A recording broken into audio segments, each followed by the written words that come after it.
Quest of the Warrior Maiden is an epic historic fantasy set in the time of Charlemagne.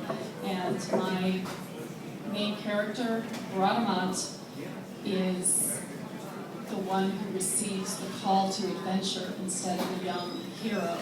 And she is called to rescue her beloved, who is being held prisoner by a wizard. So here she is, about to release him, to liberate him. Bradamant waited patiently, but nothing seemed to happen. She counted to 10 and blew her horn again. By the third blast, shadowy forms gathered within the castle around the windows. Movement on the rooftop caught her eye. She raised her shield and drew her sword as a winged beast took to the sky. She marveled at the fantastic beast flying through the air bearing the wizard Atala. Bradamant had assumed from the stories told at the inn that Atala rode on the back of a flying horse similar to Pegasus. She never dreamt it would be a creature with the head, wings, and forelegs of an eagle atop the body of a horse. The animal was yellow, but its beak, talons, and wings bore a visage, pure gold. Bradamant raised her sword high into the air. Its blade reflected a beam of sunlight. Atala winced and turned his head, having been temporarily blinded. Clutching her shield with her left hand, she said a silent prayer. As the wizard flew closer, she realized that his left hand clutched a shield covered by a red silken drape, while his right hand held no weapons, but instead an open book. She knew that only the magic ring she wore afforded her to see things as they truly were.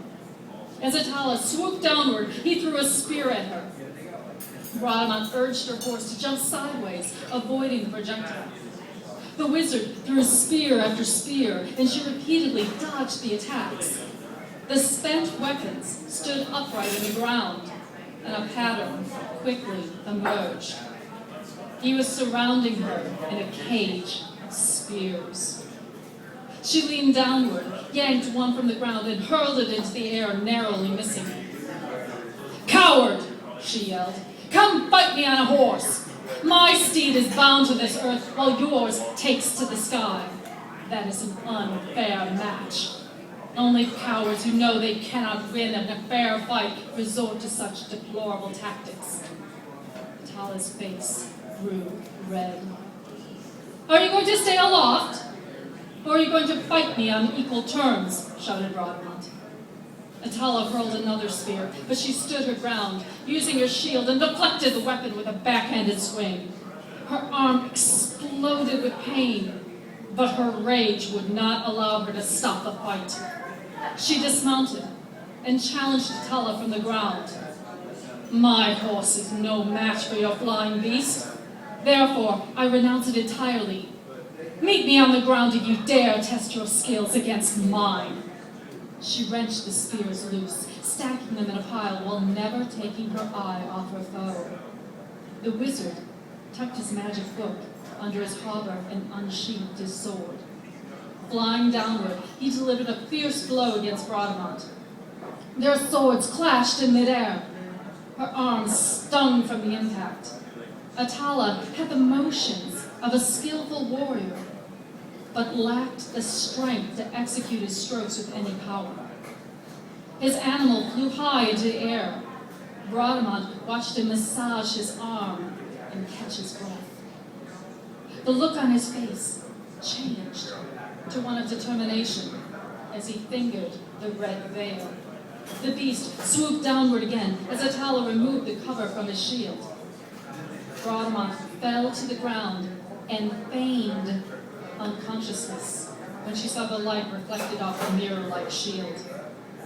She heard Atala dismount and walk to her side.